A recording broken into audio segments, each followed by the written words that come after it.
The Union Jack is lowered and the new flag of Jamaica raised.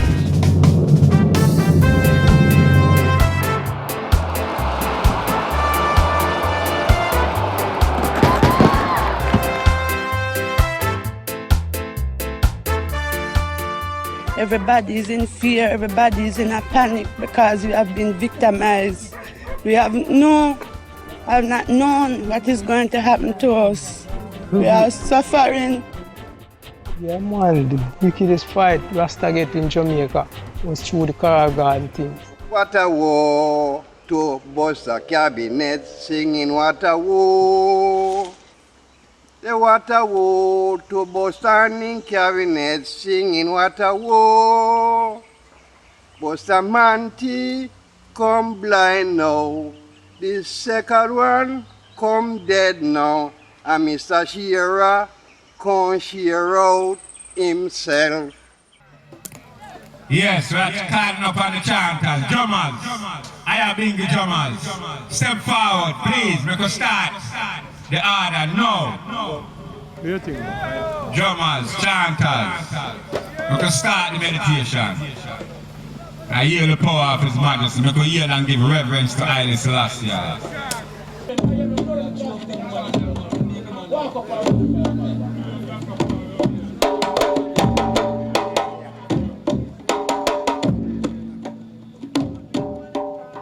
I was beaten, sent to prison without a cause. Well, with Carol God now, it is a very long story.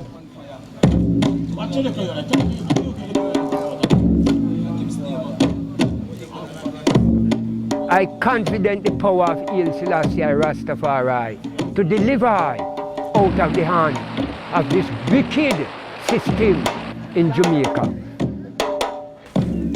You're apologizing for what did take place on Rasta 1963. But apology can be empty and just a word used. Where is the recompense? Yeah.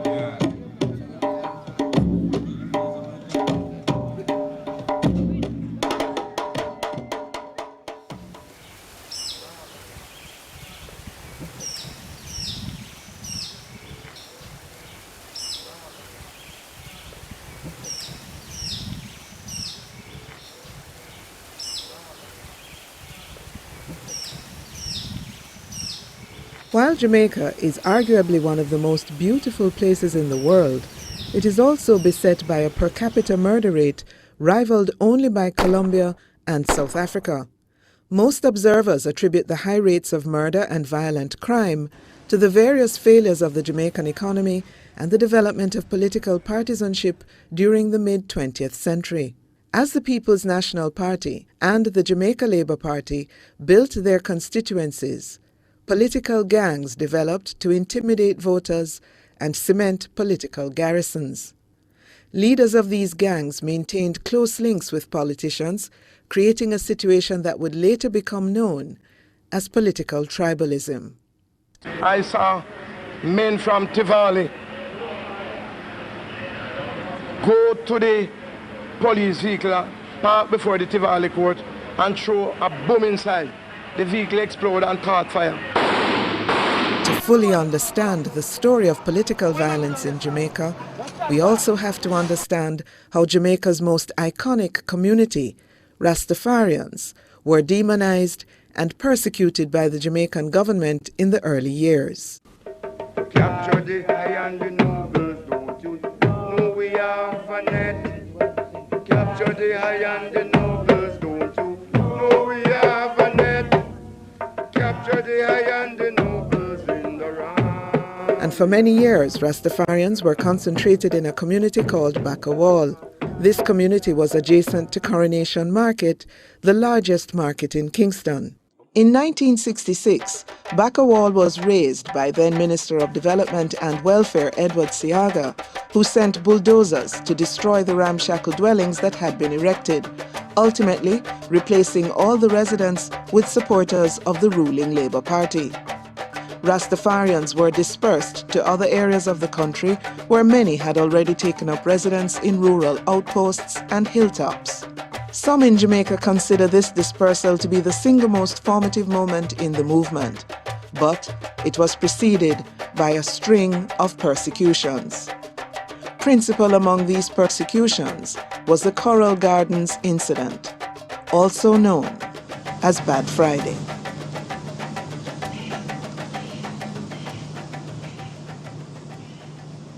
My birth full name is Isaac Wright, born 1935. Here come the Rastaman. My name Enid. Enid what? Empress Enid Steele. Yeah, you come out with it. You see what that are? Come over hills and valleys and plains. My birthplace is Sun Rivers. My post office is Cambridge. I went to Bickerset at school, which I get great knowledge.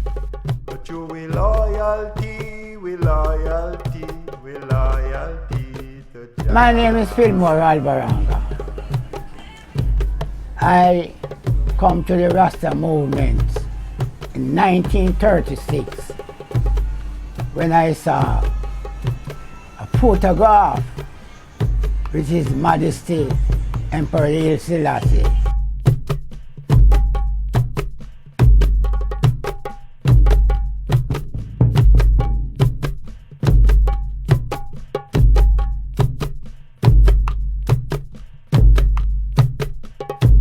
Well, you know, in the youthful days coming up, I was moving with a Rasta man, and I hear him speaking of Haile Selassie as a returned Messiah. And it's by true Mililek then caused the Ark and the Covenant to trot from Jerusalem unto Ethiopia, guided by the Archangel Michael. So we acknowledge those divine consciousness of His Majesty, and we look upon the coronation of His Majesty, 1930, where He coronate as King of Kings and Lord of Lords, the conquering lion of the tribe of Judah. And we know that that is the title that the Christ must return according to Revelation 19. When the movement was founded in the 1930s, going back to Africa was one of the central tenets of the movement. And the reason why they didn't agitate on it at the time, in that first decade, was simply because they had a bigger task, namely to convince people that Haile Selassie was God. Because if you convinced people that Haile Selassie was in fact the Son of God or God Himself, then the whole question of repatriation, of returning to Zion, the seat of His Majesty's power, would follow, I think, logically.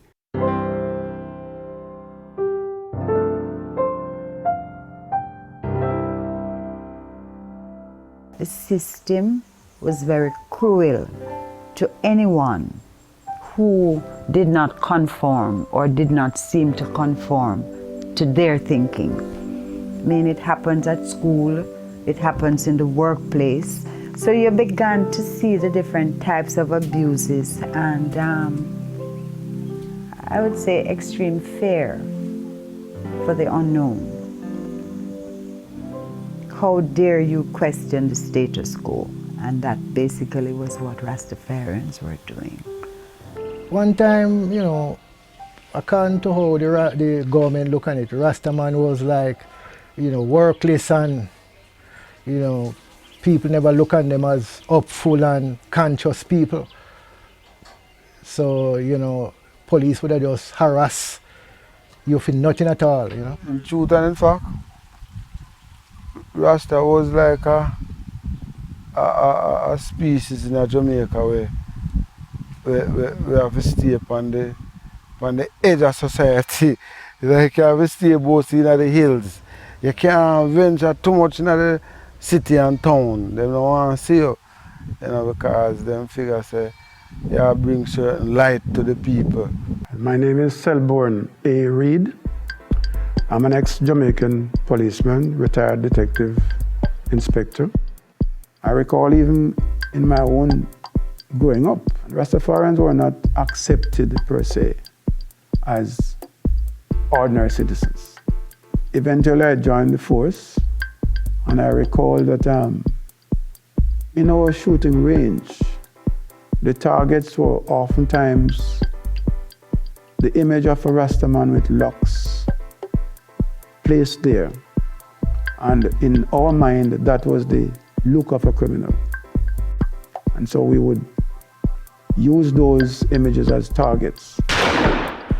If for any reason, if they catch you with little weed and you go to jail and you're a Rasta, the first thing they do is trim you.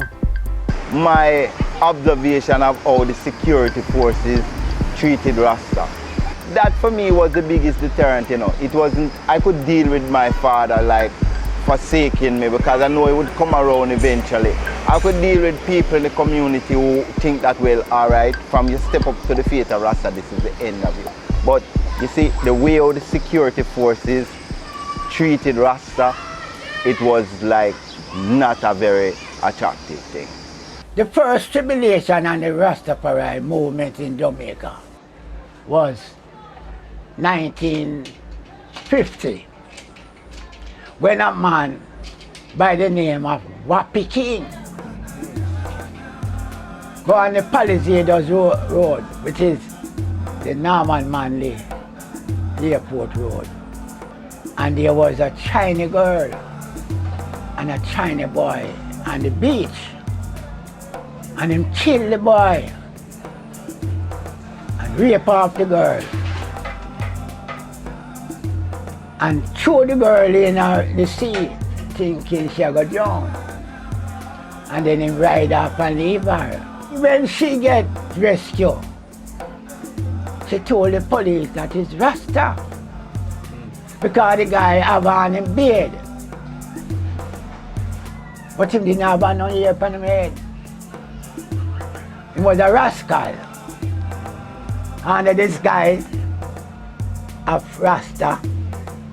So when him do him wickedness, him go shave off.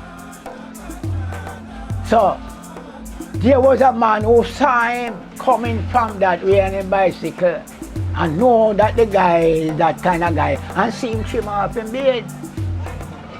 So he report to the police that guy. But the girl said, while him and her, he must be what him doing, raping, she crop up him face, which have a whole heap of mark in her fingernail, you know, mark up him face. So everywhere them see a Rasta, them take knife and cut off him head off him face. I search for them mark then now to find out. So every man who have a beard was being prosecuted for that. And one morning, when I push a car, I have a little contract, go to Alpha. Come from Alpha, I see a crowd in Coronation Market. When I look and ask why, them say a Rasta man who sweep in the market. Police beat him up and then carry him gone to hospital, public hospital. So when the policeman then come down there, then catch all the Rasta man then by their nuts, so you know, and hold them, you know, and put on something and bite the stick on them, you know, the baton, and catch them drum, and step in at the drum and throw all the drum them in a fire. And we start run, we have to run from them because they have tear gas. First, you had Prince Edward Emmanuel's convention.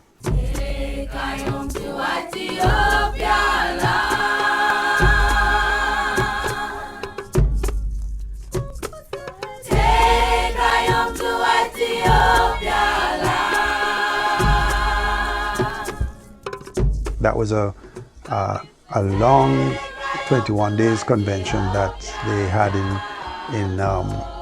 over in Bakawal, and with the expectation, according to some people, that they were to return to Africa at the end of that.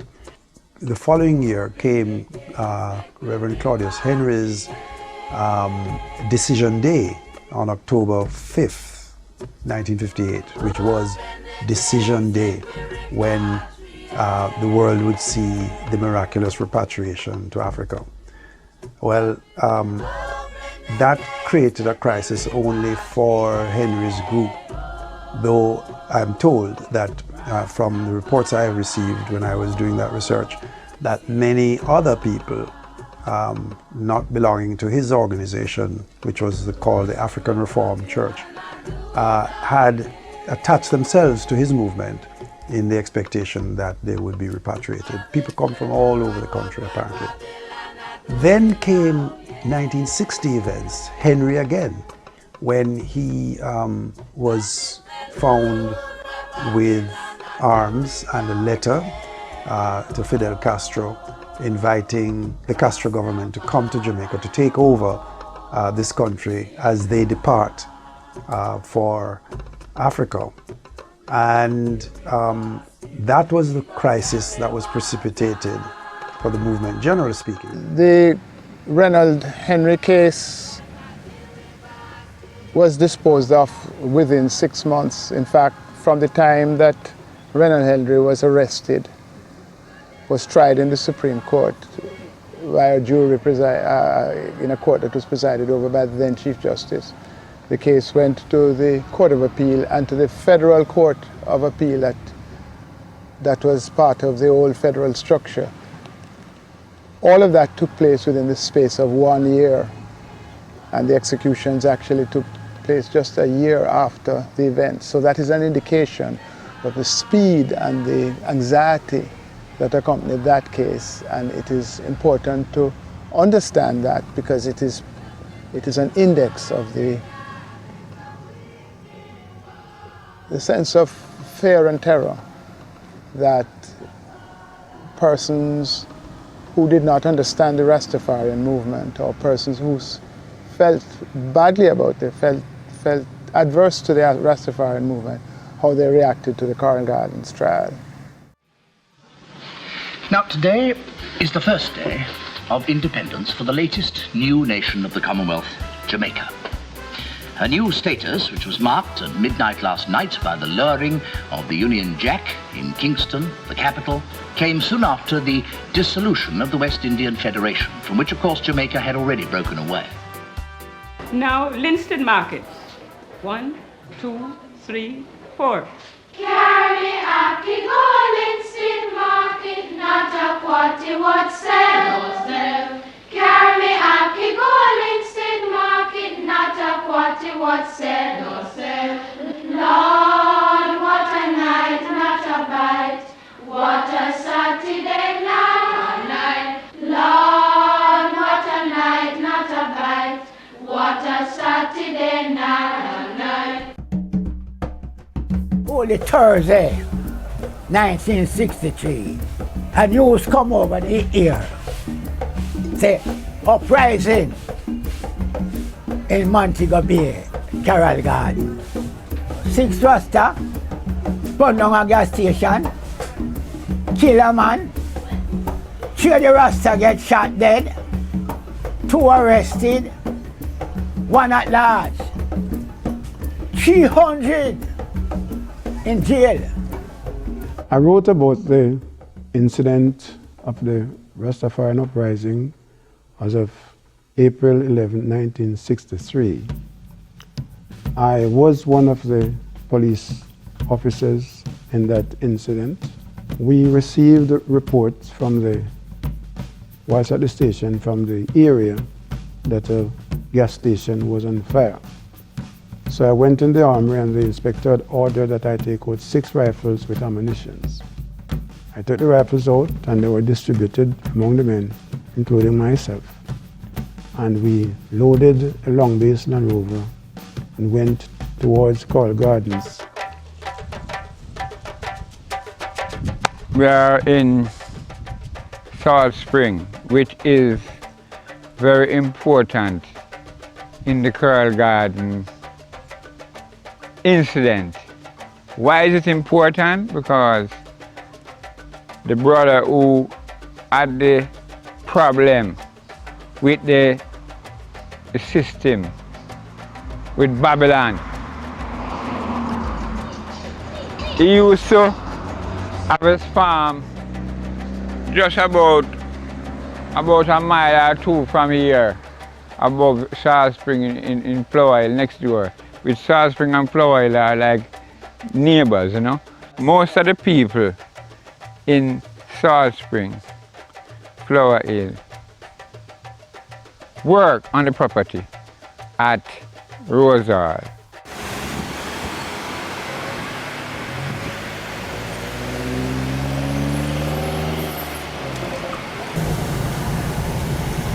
My man will never, no, never.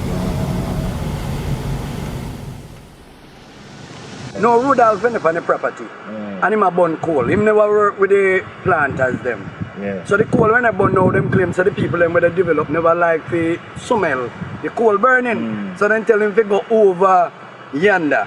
Yeah. So then go over yonder and you have a ranger who bump. You know some Jamaican ranger them bumpy. Yeah. And then go up there and see man say, Rasta boy, you know so you know fi burn coal for the people them property. So the thing now, they have a place down in the sun in White Gut. Everybody afraid, I know people afraid down there so. You have a road from now a half moon, go right to where me live there now in a Mount Zion, because Mount Zion me live. And there so the police then go down and catch him. Around 3 police nights up here. So they must say want him and want the Rastafari.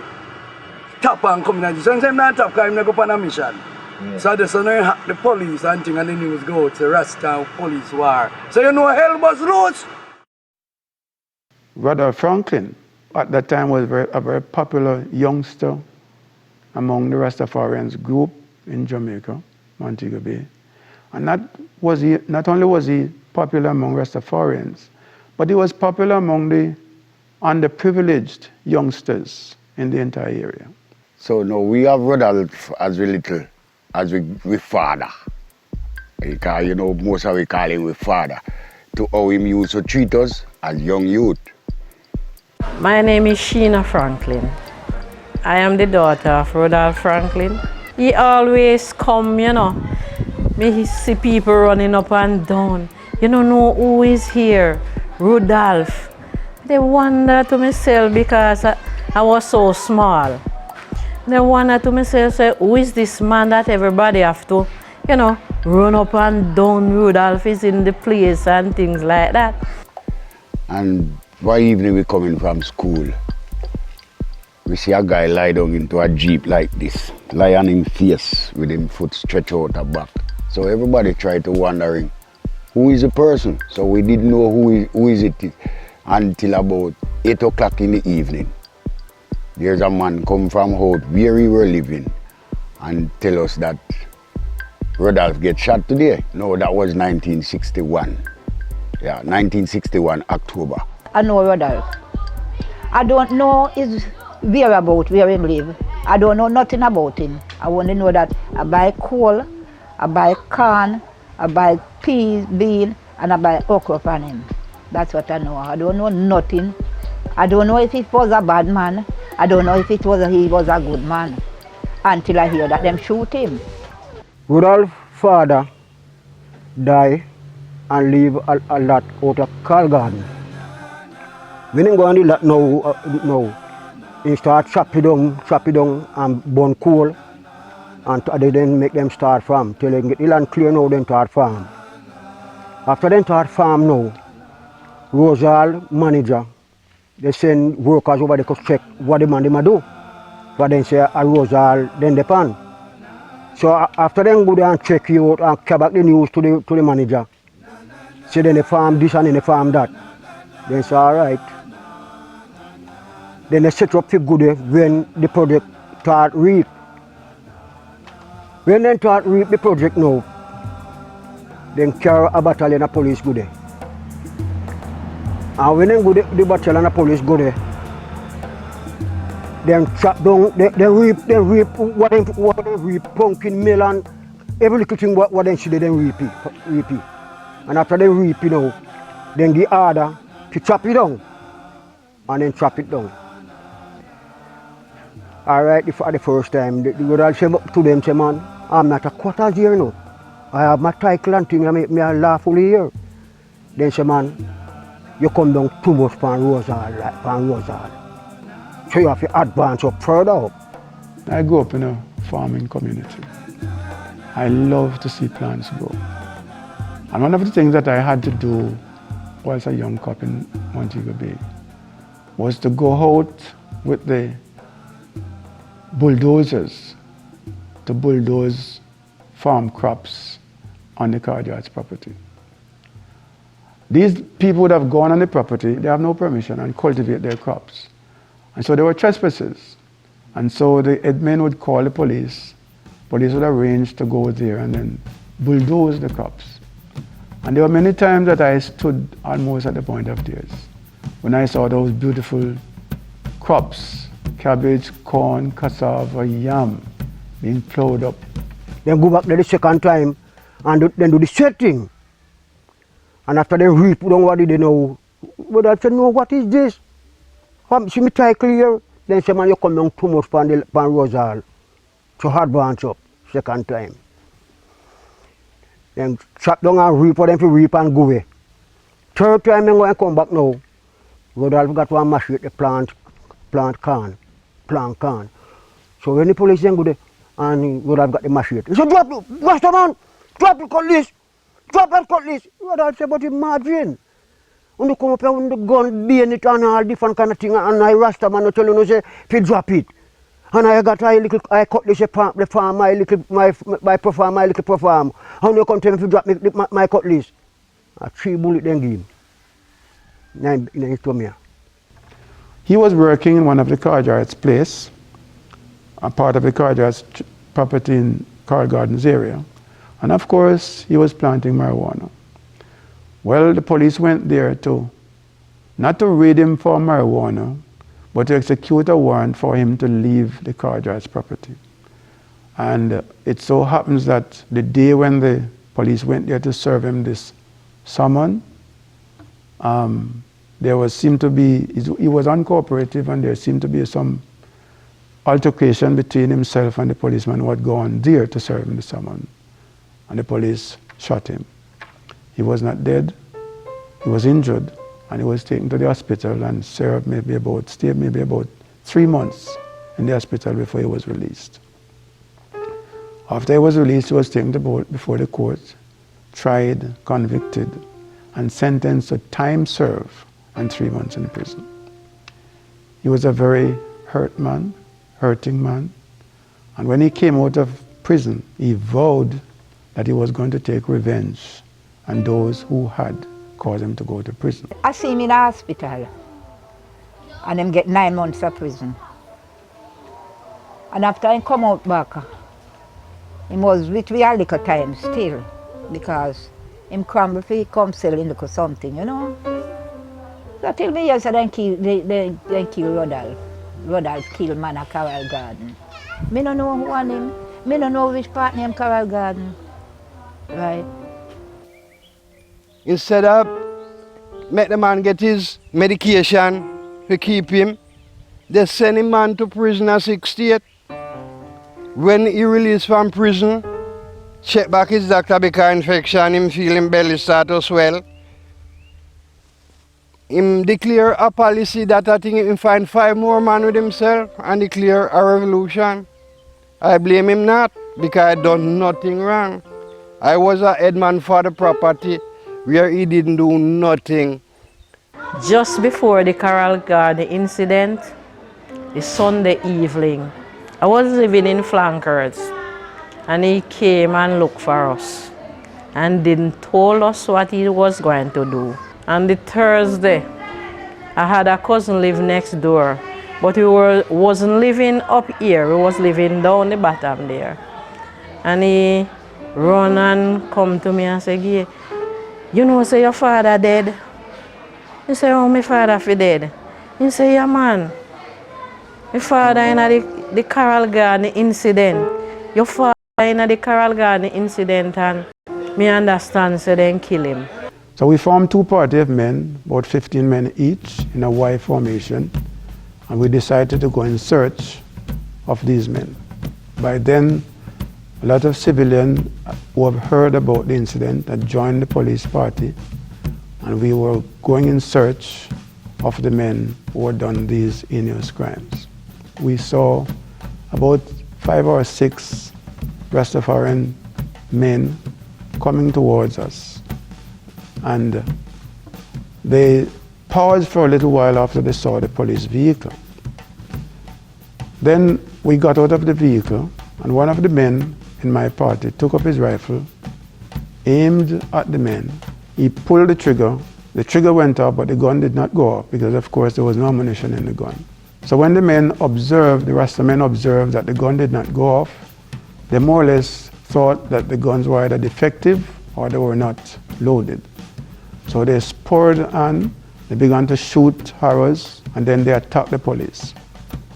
The police was defenseless, and the citizens who thought that they had to do something because in their opinion the police was not in charge of the situation.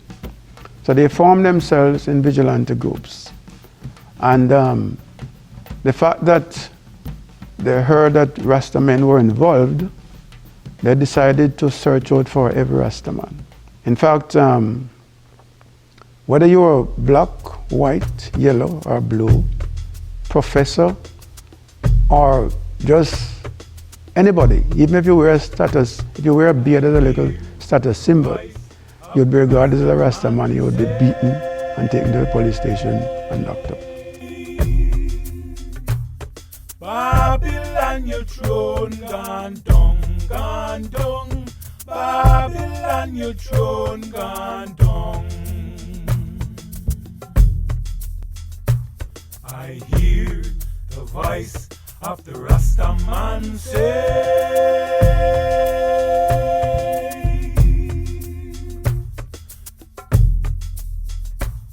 Babylon, your throne gone down, gone down.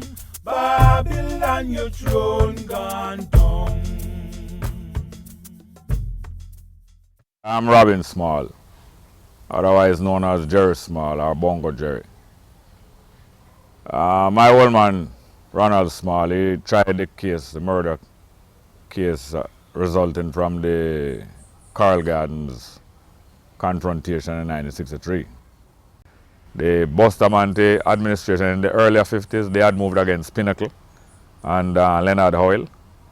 The PNP in their time moved against Henry and others. And now after independence, now the JLP again now move against the Rastafari community island-wide on the pretext of the Carl Gardens incident. Babylon then come out, but you see majority of the people and the people who are the one have enough of people in Babylon who really come. Because see, it's a stigma with the said government here. This was the said JLP government was in power during them time with I said them spread a stigma about Rasta, like Rasta is a black heart man, them all catch people and kill them and all them things. So that is why them spread these stigma. So you see when the thing start a mobile with them say, it just spread like wildfire through a lot of Rasta in this region, you know. That was our region. So that was days of time, no, man. This place is pure food. Pure food, hungry the lick, man, crossing good kind of car. In those days, no one no give you no work to do. For the Rastafari, Eli Selassie, no one no respond to you, can't get nothing to eat, no drink. You have to get in yourself, because if you don't in yourself, you live in jail. You have to walk on the living shark line. And take food from your one next hygiene, take our food off our property, carry go and touch on go feed the other one by night. Labour Party was in power and they was very hostile to Rastaman. It really was the Bustamante government's first clash, really, with the Rastafari. I heard that under Bustamante government, them time the Rasta just come in, and Rasta was treated brutality underneath that government. Because from his Rasta, him said, you must go to prison or you die. Because then catch all Rasta from have little ear and thing, him say must shoot first and inquire after. And Mr. Bustamante, he say, carrying all Rastaman dead or alive. He say, who can hold a 14? We hold on the cemetery. When him said the jail can't hold them, throw them on Bogill. Yeah. Bogill is the cemetery in Mobile. that means to kill them. So we never like them sound there. Did you know?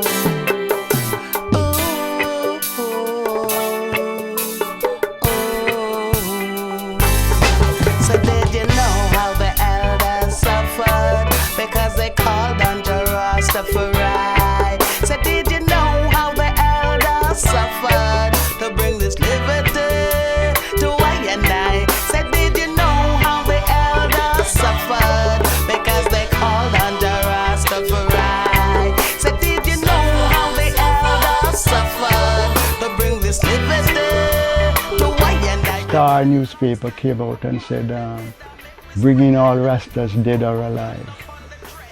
And that was a very frightening experience for me in 1963. And when I read the news article carefully, I realized that one of my school friends was the one that got shot.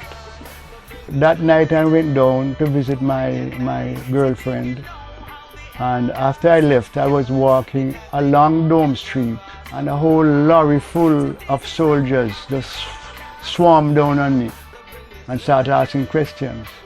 I got so frightened I said, please take me to the nearest police station. And it was at the police station now that the whole revelation of what the incident took place, because I met at the police station my schoolmate from primary school that used to live right here, and he was a policeman.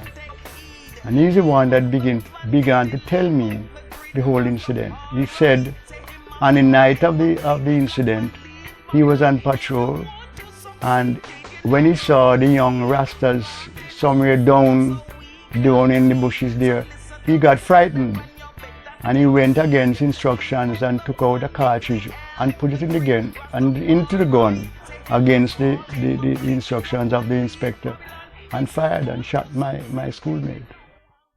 I am a brethren, so we're gonna have a little smoke. We go for that, we go catch a fresh now, we go collect with little money. All we hear, police, come down. Rasta, uno kill good police. And from that, they take us, beat us up, put us into a jeep.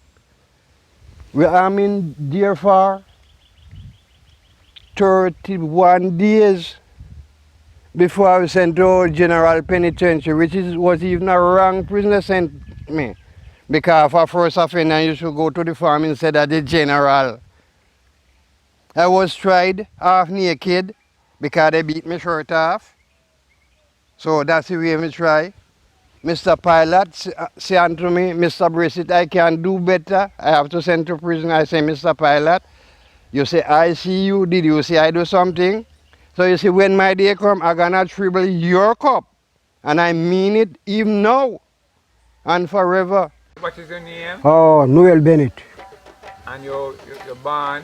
Born in Jamaica, in Cardwell, April 43. My name is Winston Ferguson. I was born in Barnet Lane, in a 10 Barnet Lane, in 1942, 5th of October. My name is Alan Bennett. And when were you born? 1935. My name, as called on to the flesh, Frank Garden. My name is Justin Reed. I was born in Salt Spring in 1923. My name is Enos Aldine. I born 1934. I was born in Westmoreland, 1920. My name, Ivan Sama. My name is Caswell Shakespeare. I was born January 20, 1937. Prince Albert Williams. And when were you born? 1946, 47. Thomas Lyon, my name was. Thomas Lyon? Yes. Alright. And you don't know which year you're born? No, man. They are like it. I was born 1932, the 15th day of March, at Montego Bay, Strand Street, 10 Strand Street. Well, in my experience of Coral Garden, personally, I was in the hills, in our St. James Hill here, burning coal for 6 weeks, cutting down coal wood to burn for a coal, that we can get it to cook into the stove. And when I come out of the hills now, draw the coal the Friday, the Good Friday, and come out and distribute a bag of the coal to a vendor and go around to my brethren to ask him what's going along and tell me, say, well, police is in the area. So I leave now from the brethren and come up to my gates, still in Granville. These things that I'm telling you happen. And when I come up my gate now, I did have a sister in that I and I rest together as my empress. And then I trod now to a higher hills called Charman, where I farm, do my little farming and so on. And was in Charman Mountain for around 4 days until I leave there and trod to St. Elizabeth and the daughter. Called there to the part of St. Elizabeth where I trod, called Cedar Spring, is around 28 miles from Montego Bay. And we trod all night. And when we reached there, they clean out.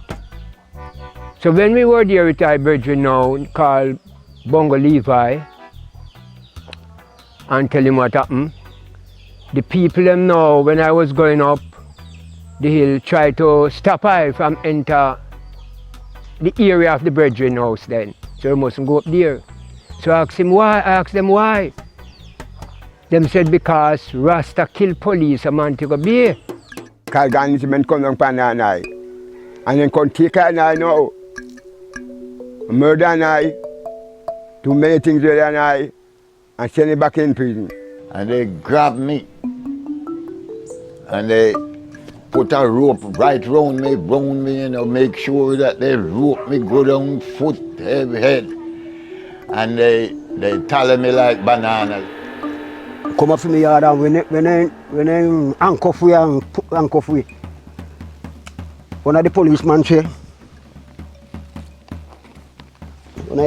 say, man, you could have had a great mind and burn down the building. Me say, man, how you they say to me? Me say, man, you'd have built up fast and how you build it down, build up. That one of them got one long gun, see that way? You can't see it. Look on it, you know, man. You have one long gun in this way, the one gun, ram! Pan it to the two head, move! One of the sisters bend it and scream out. He says, you scream out? Not me, I say, no, wait till them go down, sir. I don't go jail. While I was in Wakefield, touchdown Trelawney, on the 12th of April 1963, where Buster Manti and Harley regime come down to say, kill Rastafari. And them take I from Wakefield, in fact them cruel to I from Wakefield to Montego Bay. When I go to Montego Bay, I have to kneel down on my knee at 14 and put me on my head and shut up my eye. It's on go high self, no lick high self. To every man have a privilege, if you dig out your eye, there's nothing unto the government. In that time, you know, they usually beat Rastas and shoot them and all them things and lock them up, and some get imprisonment and some get jail and pay some cash and find them, and some go to prison. The government said they carrying all Rasta dead or alive. Either their head, cut out their head or carry them in, or kill them and carry them in, no charge. Let them take we in.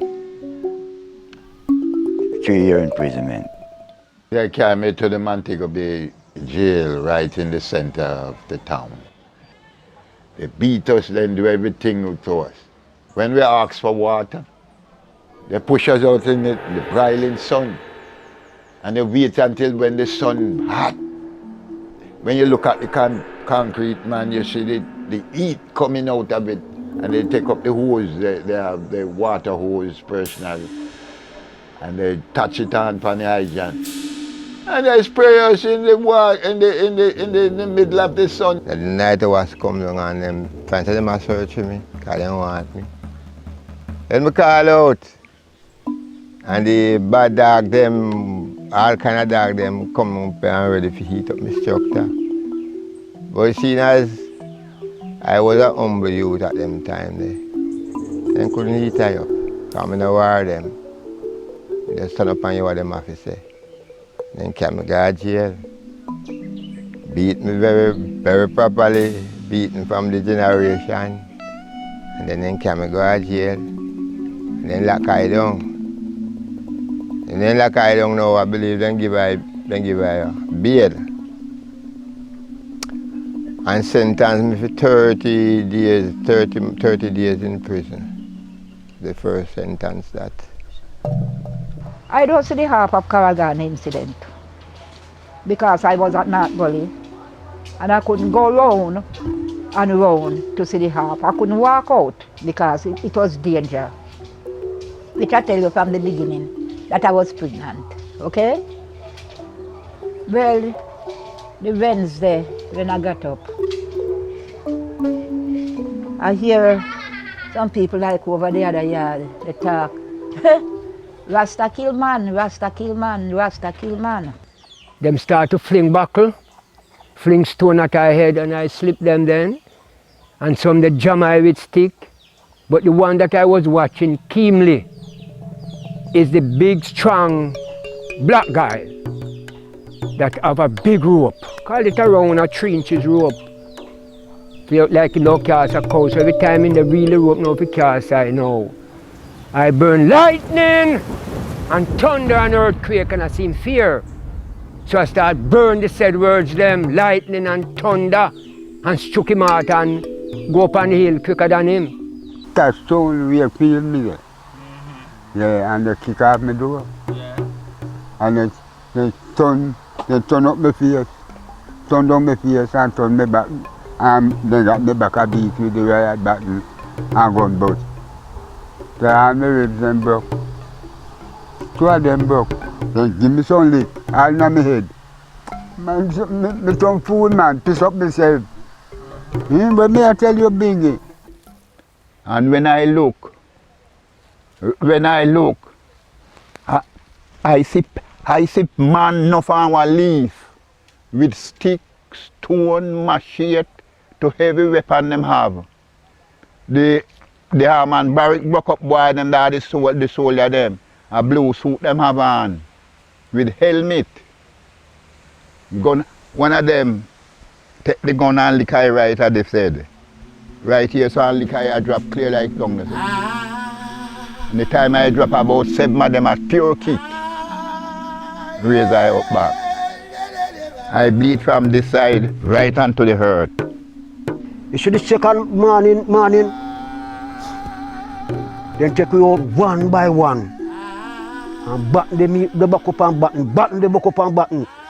When they done with, when they done 3 morning straight, then give you that they feeding there, beating. And every one of them what beat you, have to chop up hand. For hours when they lick and piece of flesh, but 2 hours for them they lick and lick, button and button back up on one another, and flick back to them pull muscle and all that. Them. You have to chop up their hand. But while we was there now in the night, police come in the morning, early in the before day around 2 o'clock. They charge the brethren for common assault. And they charge I know for the brethren gas lamp that they took away from the brethren. And the brethren have a big cook fork that him for always frying dumpling with and sell it when he was in Kingston. And them take a big tape from him and charge me for those things. Unlawful position.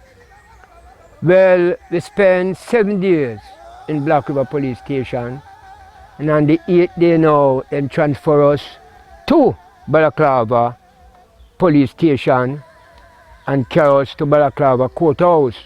I was working at Ironsville, and I hear that they're coming on with Rasta, and I sit down there, and after what I see, some police and soldier and pavilion, they come through the cane piece was right there.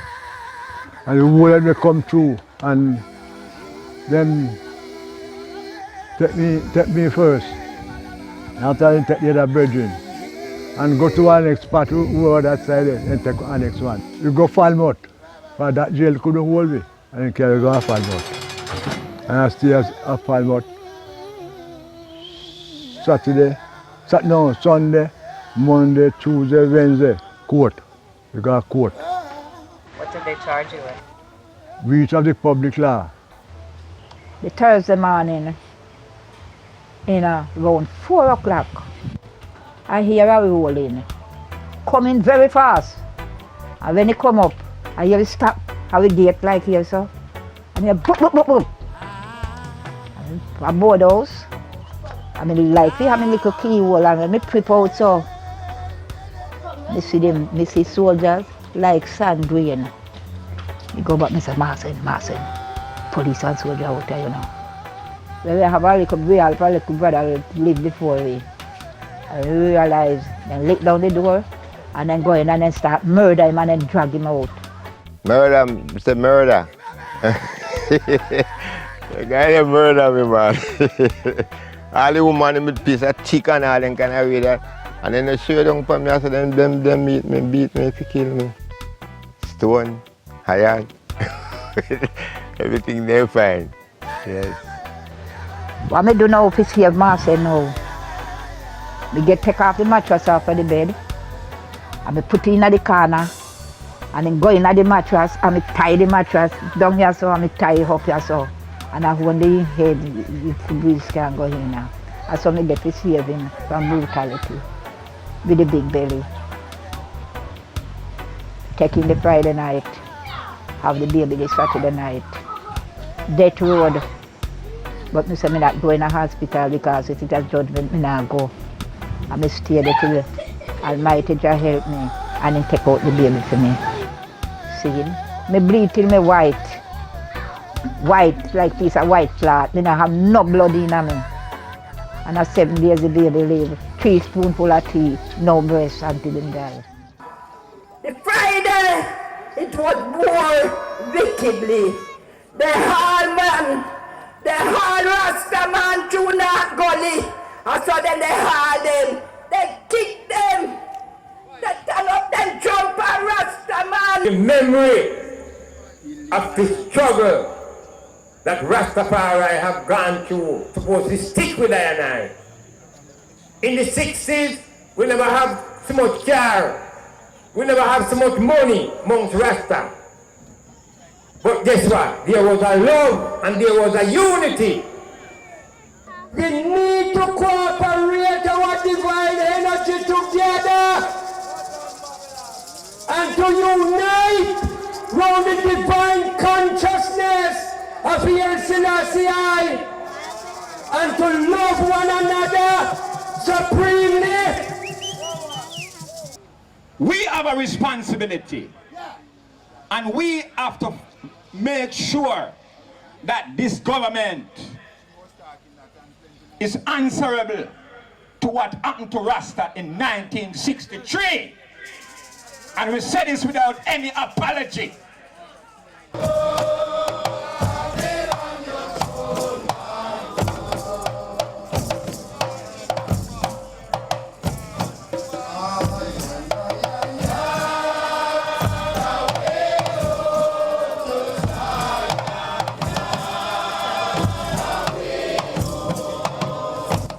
Before this Carl Garden thing in 1963, you used to hear frequently of people getting 7 days or 30 days or a few months for smoking, possession and even trading in ganja. But they changed the law after this trial to a mandatory sentence of 18 months for possession, first offense. And it was used as a blanket law to pull in people, Rastafarians especially, who are giving the government trouble, perceived trouble, political and otherwise. Even if you were in possession of a few grains of ganja or even ganja seeds, but not actually the leaves of the ganja, you could be charged for a criminal offense. And it didn't only affect the poor people and the working class people, it affected everybody in the society. It not only meant that here was an oppressive tool in the hands of the police, but it also was a tool that led to the corruption of the police force. And the long-term effects of that, I think, are still being felt in the Jamaican society today. I think the idea came from the parliamentary debate which took place when the PNP government was in power. I think it was 2007. There was a debate initiated by Mike Henry, who has always personally been very vocal in as an advocate for reparations.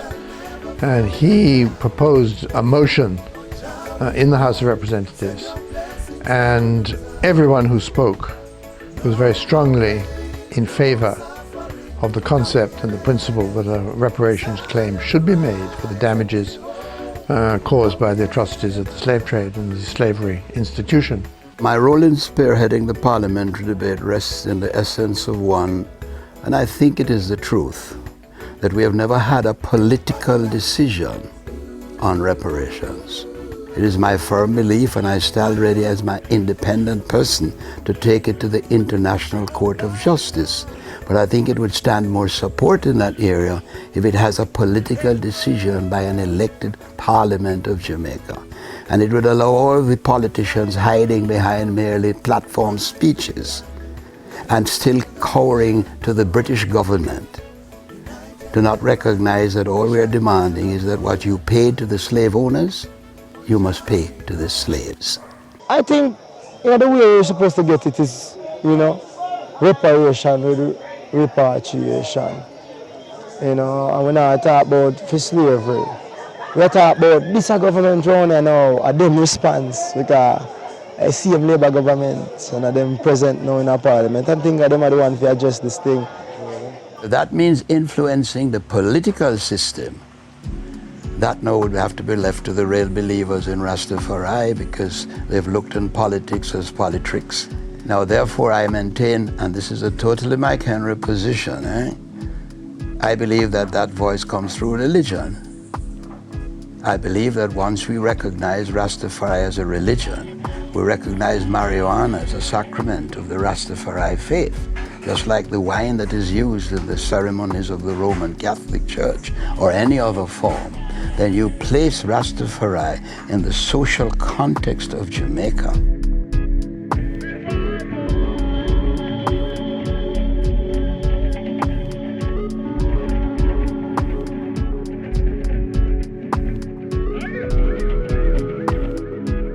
One of the greatest injustice that has been with us since slavery was abolished is lack of land.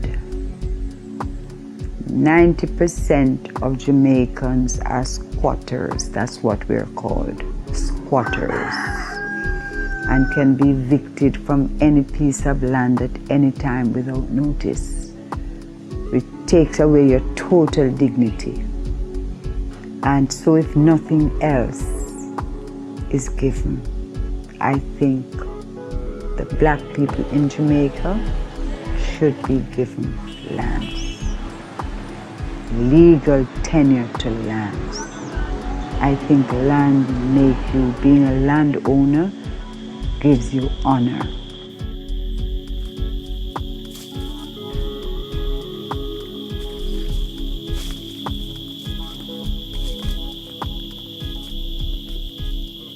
Testimonies we heard tonight were specific to the Coral Gardens incident. But elders like Ma Ashanti, I see here tonight, and so many others could testify of the many humiliations and the many acts of discrimination that they suffered on account of this movement. But yet, by holding fast to their faith, by holding fast to their principles, they were able to prove that they are neither mad nor bad. Then if you're not mad and you're not bad, you must be good. You must be holy. you must be sacred.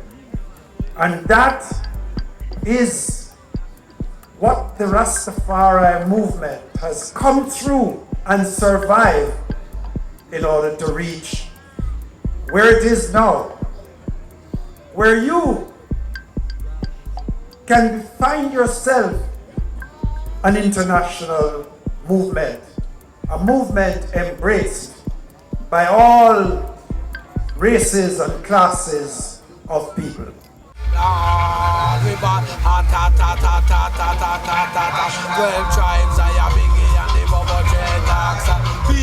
Every year, Rastas commemorate the 1963 incident through drumming and personal testimony, testimonies like those you have heard here. But the annual commemoration is about more than what happened in 1963. It is also a celebration of how much Rastafari has thrived despite this history of persecution. And it is a window onto how the whole country holds legacies of Western imperialism, racial slavery, and political nationalism. These are the historical foundations of contemporary violence in Jamaica and throughout the Americas. And this is what we must now all fight to overcome.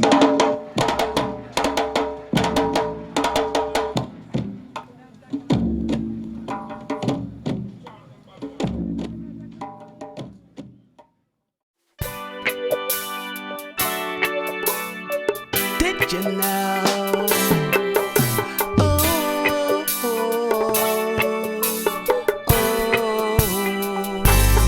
So did you know how the elders suffered because they called on Rastafari?